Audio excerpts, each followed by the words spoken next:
Dito sa bahay namin, every day, every morning, nakakadinig ako ng sari-saring huni ng ibon. Sabi ng nanay ko, hindi ko alam kung totoo ito kapag daw ang bahay ay pinupuntahan ng ibon, ibig sabihin yung mga nakatira doon ay babait. May katwiran naman yung nanay ko. Ang suspetsa ko yung mga ibon. Actually, nakikita ko din sila. Nandito sila sa may puno ng mangga sa harap at saka dun sa malaking puno ng balete sa likod. Gusto ko silang dumami at i-encourage na bumisita dito sa bahay namin. Kaya today gagawa ako ng DIY na bird feeder.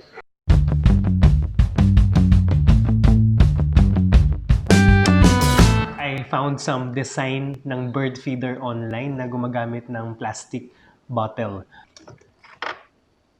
Ito. Wag to, super special to. Ayan, ito.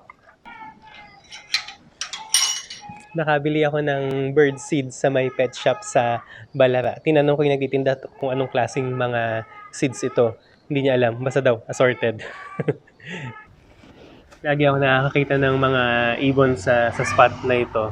Kaya maglalagay muna ako ng kaunti. Titingnan natin kung magugustuhan nila.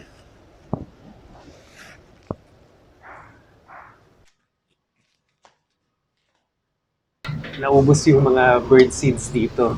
Nakikita ko sila tumatambay pero unfortunately, hindi ko sila na videohan or na picturean na kumakain.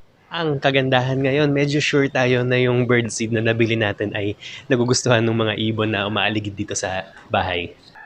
Ang materials na gagamitin natin ay itong plastic bottle nga, a plastic na disposable plate, yung medyo matigas-tigas ng kaunti, a nut and a bolt. So ang na-imagine ko ay ikakabit ko itong bottle dito sa plato using a nut and bolt. Tapos magkakaroon ng maliit na butas dito para doon tumatapon yung seeds na nasa loob. So habang nauubos yun dito sa plato, pwedeng tukain ng mga ibon yung nandito sa butas para lumabas yung mga nakastore dito.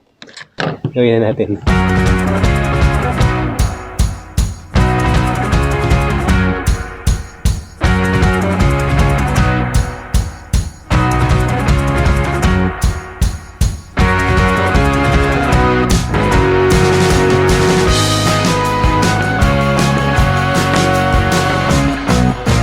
Wobbly siya because of the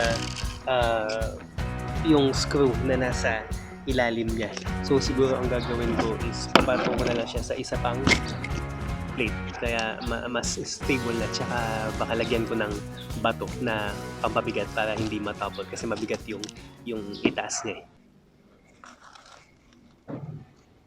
Come and get it!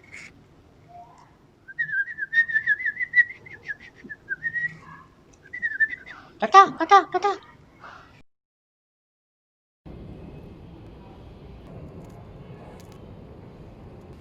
Nilalanggam. Hi guys! Today, tuturuan ko kayo kung paano gumawa ng ant feeder. Joke lang. Ililipat ko ng pwesto.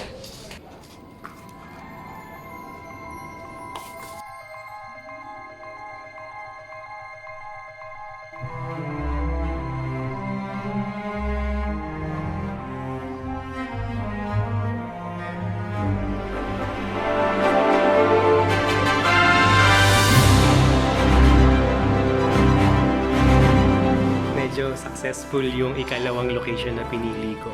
Gumawa pa ako ng isa and then inilagay ko to doon sa first location.